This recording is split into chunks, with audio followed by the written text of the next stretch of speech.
face of it, Starship Troopers is a big, bombastic, dumb movie about killing bugs.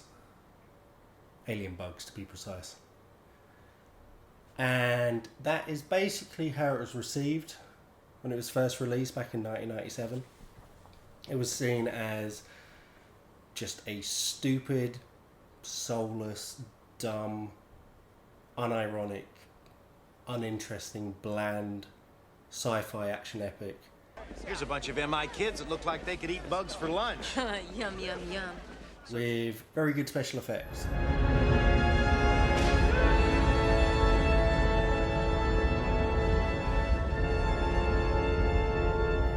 That kind of amazes me. Like, on a certain level, you can see on a certain level, at times it is subtle satire. You can see why critics wouldn't necessarily cop onto it in certain places, or you could just see it going over certain people's heads. But even when I was a little kid, like, and I first saw this movie and I fucking loved it, I didn't understand even what the word satire was. I'm not going to pretend like I understood like the themes it was trying to explore about fascism and war and the way propaganda and all these things. Obviously I didn't get that. But when the commercial that it opens with and the commercials that punctuate the movie throughout are just so obviously joking. Young people from all over the globe are joining up to fight for the future. I'm doing my part. I'm doing my part too. Yeah. And it's all done with like a smile and a wink, even if you don't think it's satire. So I really, even me as a dumb little kid, understood that in those moments. So I don't understand how they missed that this was satire. I think the actual commercials are actually the favourite bit of the whole film for me. Absolutely brilliant. Like they're the ones that always stick in my head. That I always remember that cow one, where like the cow goes in and the bug's there and it just rips it apart and then it says censored. The next thing you got the Federal Alliance or the Citizens or whatever you call them, like in a park with kids and they've got their like guns and they're like giving them to him. They're going up, and I'm like, this is genius, and the whole brainwashing element and all this. Are you a psychic? Would you like to know more? Yeah, would you like to know more? Sorry, Mr. Ratchak. This year we explored the failure of democracy. We talked about the veterans, how they took control and imposed the stability that has lasted for generations since. Why are only citizens allowed to vote? It's a reward. What the Federation gives you for doing federal service. I think the first time I ever saw this, Declan, did you say 1997? Yeah. So I'd have been 6 at the time. His name Rico. Yeah.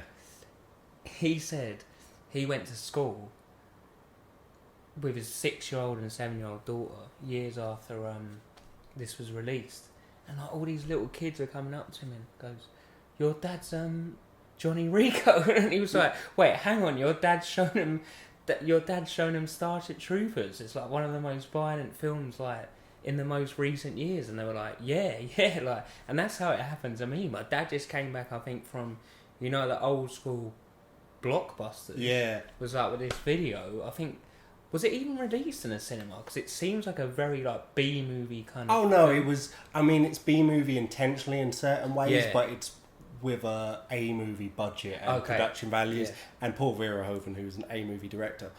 But speaking of Johnny Rico, he and the whole cast of the main characters were specifically visually cast on the basis of Paul Verhoeven wanted them to look like they wouldn't have been out of place in Nazi propaganda videos. And that gives you an insight into exactly where his stance is on what is going on and what's being glorified in the movie. And the opening commercial, so the film opens with that scene that actually takes place halfway through the story once the invasion of the insect home world has started. Take you live to Clondalkin, where the invasion has begun. But then it cuts to that commercial, and that commercial is basically a shot-for-shot remake of a very famous Nazi propaganda video. So again, there's a lot of details. Every day, federal scientists are looking for new ways to kill bugs. Your basic arachnid warrior isn't too smart, but you can... But it's the whole thing is done in the guise of a propaganda video, but within the film as well. Whenever, at times horrible things have been celebrated or happening, but it's always done to like whimsical music. There's one scene where Denise Richards is getting in the cockpit of a military aircraft spaceship that she's about to learn to fly, and I swear to God it could be the same music that's used in the opening of Home Alone when they're all getting ready for Christmas.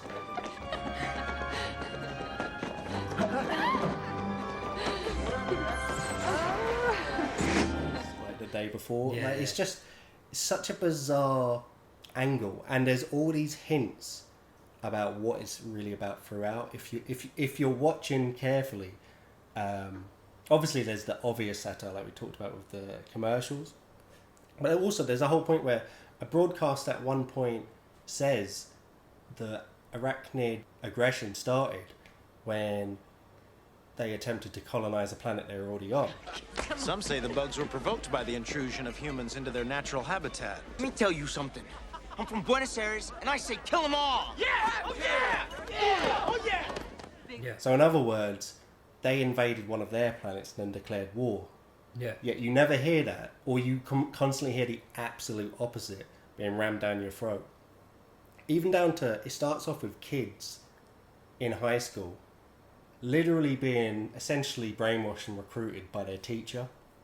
Yeah, and this is one of the other elements in it, because Johnny Rico just basically goes to run after Denise Richards' character, and his dad's like, it's that guy at school, isn't it? He's ramming it down your throat. So yeah, it is exactly like that. And going back to your point about, I'd never noticed any of this kind of Nazi parallels until I watched it again for this review, when Neil Patrick Harris's character walks in. But he's like one of the psychics, so he's like one of the top officers. They took the piss out of Neil Patrick Harris's character on set and called him Doogie Himmler, because he used to play a character when he was younger. Doogie Howser, yeah, Doogie Howser, whatever, and they changed it to Doogly Heimler because his That's uniform hilarious. looked exactly like.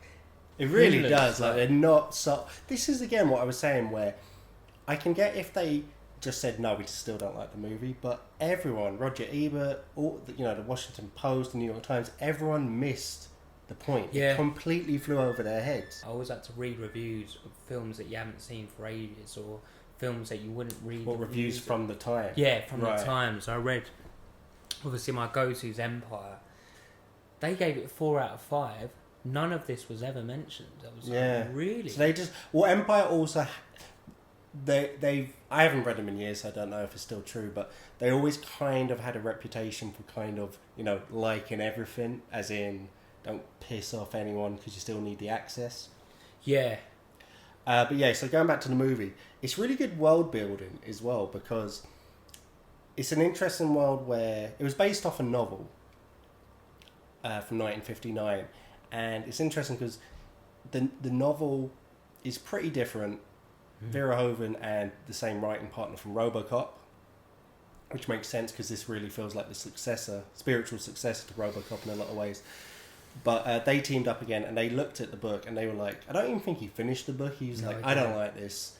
The views of the characters in this movie were the views of the characters in the book, but also the views of the author. He was doing it unironically. So they wanted to completely counter it, and they took the ideas and political beliefs of the author and blew it all up to 11 in a way to, when you emphasize and exaggerate, you can really show the peaks and valleys of something. So they wanted to show how absurd it all was. And I really did like the idea, though, of this this fascist world that was designed by social scientists, because apparently democracy failed, as the teacher says in the opening, where you have civilians and then you have citizens, and citizens is what you become when you do your service. And the right, you know, there's this shower scene later on when they're all in basic service, which, by the way, blew my little mind when I was a kid. Like, that was one of the most memorable things. That's the first time I ever saw. It might have Pair been of titties. Yeah, basically, yeah. And you saw 10 at once. Funny, but it was the idea of seeing them all showering together casually that just kind of like extra blew my mind. Breckenridge, what's your excuse? Oh, my family's all farmers. I hate farming. I mean, mobile infantry is like pure picnic by comparison. Paul Verhoeven says to him, look, there's going to be a scene in it where all of you in this room are going to be naked. Like, so what I want you to do is do a naked fashion show. And then she goes, no, we're not going to do that because that's just really weird. Why don't you, and I think it might have been his cinematographer, why don't you, if you want us to do it so much, probably in jest, also do the scene naked, get into the shower naked with us. And she didn't realise that whoever's with him, the cinematographer, was a nudist.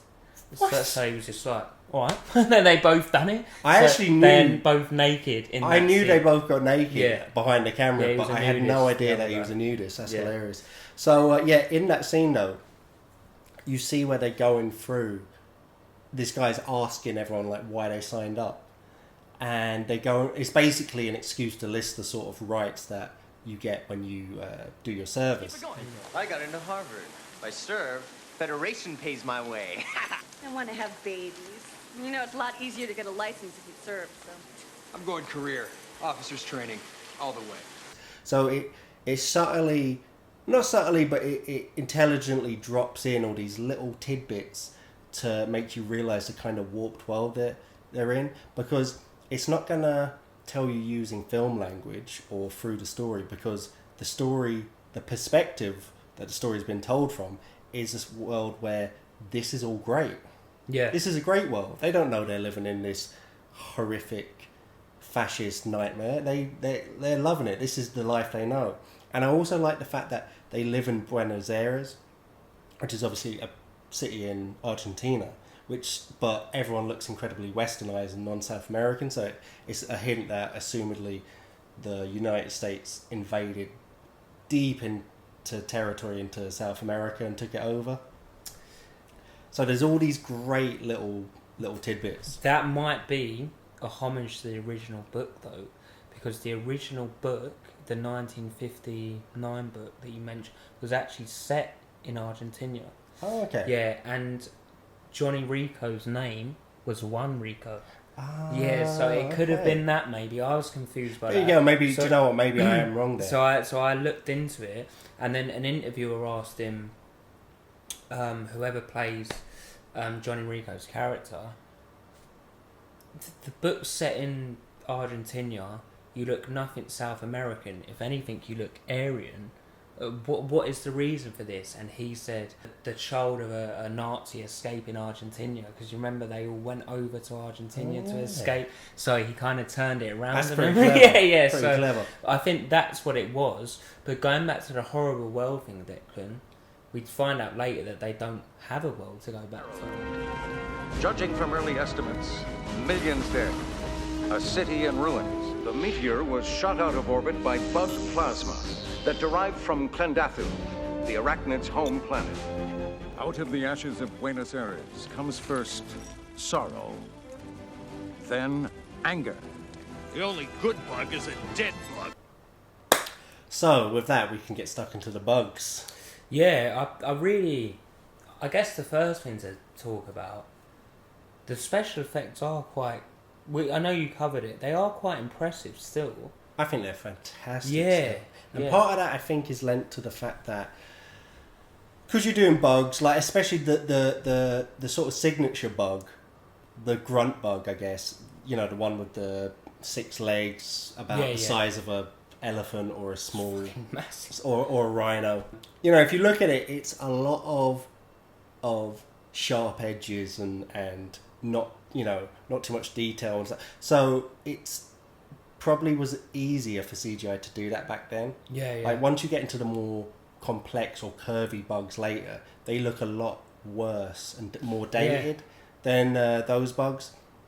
But all in all, everything looks amazing. Really, really, really good mix between practical effects and CGI effects. Not so much in how it blends in, because it really registers in your mind when you're looking at a practical effect, when you're looking at CGI. But I mean, just when they choose to use it and when they don't is fantastic. And sometimes, you know, it's typical Verhoeven style to have sort of nearly intentionally bad looking prosthetics of a human head when it's either dying or being melted or something happening to it. But I think this is some of the best that you've out of any of his movies in this film. It's amazing special effects. But the bugs, I love the fact that the bugs in this movie, the alien bugs, work together, like cross species. They all seem to it's like a super advanced ant hive, but where you have mixes of different species. And I looked up looking like how often is it that certain insects work together in various ways. Like one example is the fact that there's a type of ant that actually will essentially farm green flies, kind of similar to how we farm cows, where they'll keep them in a part of their hive and get them to secrete a certain liquid, which they then use to... Oh, really? I can't remember if they eat it or they use it for something within the hive. But there is cases throughout the insect world and animal kingdom in general where you see cross-species working together. But it's obviously turned up to 11. And what were your favourite bugs out of all the different types? I quite like the grunt, to be honest. The grunt is the best.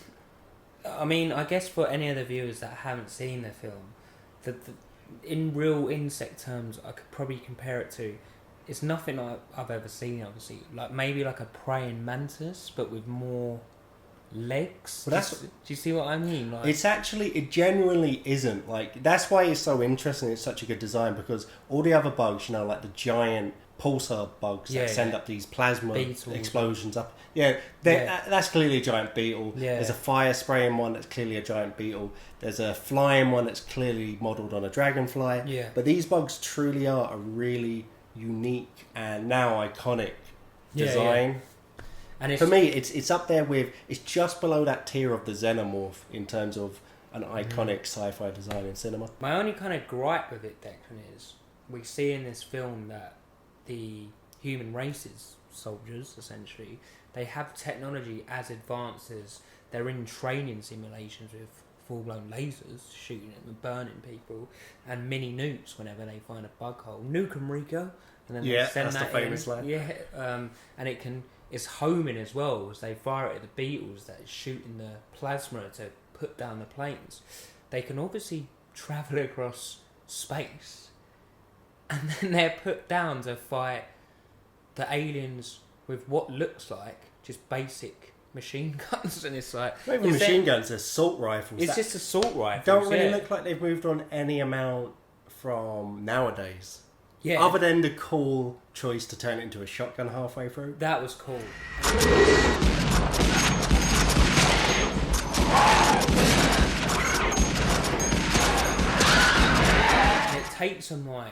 It takes about 8 of them, like their whole ammunition, to bring down one like grunt, because like it's still squirming, and as you can see like later on in the film, even when you think it's dead, it has the power to like impel people. And what I liked about it as well is throughout all the battles, the first battle where they will get slaughtered to the other battles where they start to do better, and the ambush up in the suppository where they find out that there's a brain bug on the planet.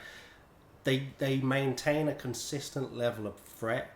Like a lot of time in these movies, it will really go up and down where, you know, it'll take 10 of them to machine gun down one bug, and then suddenly one of them's taken out like hundreds of bugs. Yeah.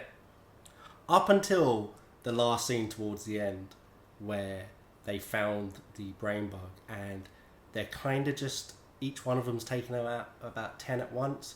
Bit of plot armor because they needed to keep them alive. But other than that, it's consistent throughout, and I really liked it because you really felt like this was a scary menace. Like, and you could see how, despite the fact that we had all this incredible weaponry, it would still be, you know, the bugs, essentially they're just animals, but they can hold their own. And it's fucking terrifying. Like, I remember watching that as a kid, that scene where the bug, in that opening attack where the bug chops that guy's leg off, and then it throws him in while he's still alive amongst all the different bugs, and they just go in him, and you see arms and legs flying over the top. Really disturbed and freaked me out when I was a little kid. So violent, man. Crazy Still to this day.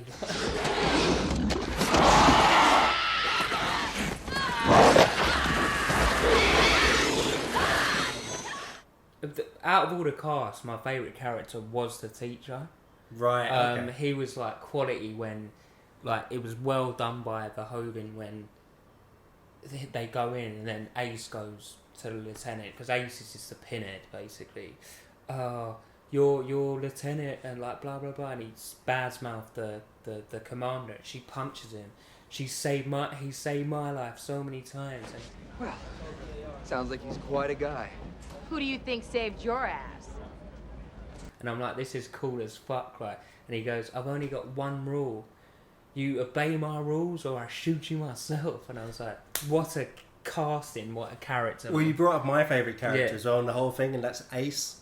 Yeah, he's good. I like Ace. He's brilliant. Like, and that I can't remember his name now, but he's a real character actor where he pops up, never the star, but always like pops up and things. Yeah. And he personifies that, like, if you want a kind of surfer skater arsehole but still good sort of character, he's perfect. Like, there's no one better than him. You got some guts for a rich kid. I guess you and me could be buddies. What do you say? Love him. And then other than that, I really like the kind of Full Metal Jacket drill sergeant. Oh, it's brilliant. He's like, who thinks they can take me on? And like the whole thing with Ace and the knife, he's like, why are we... Which kind of goes back to my point earlier about the weaponry.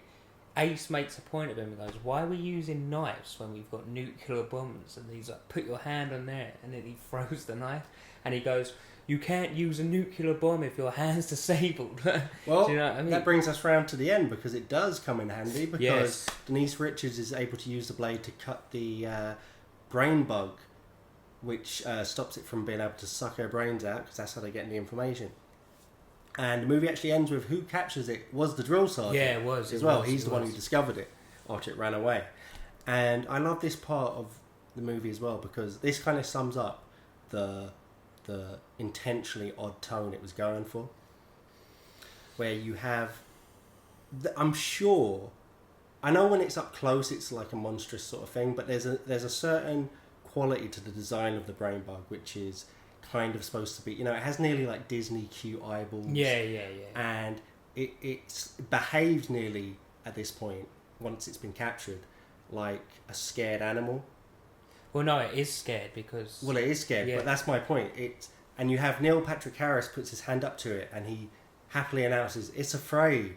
And everyone, all these soldiers are cheering, and it's just triumphant music as he's saying, it's afraid, it's scared of us. And it's like quivering from him. What's it thinking, Colonel? It's afraid. It's afraid!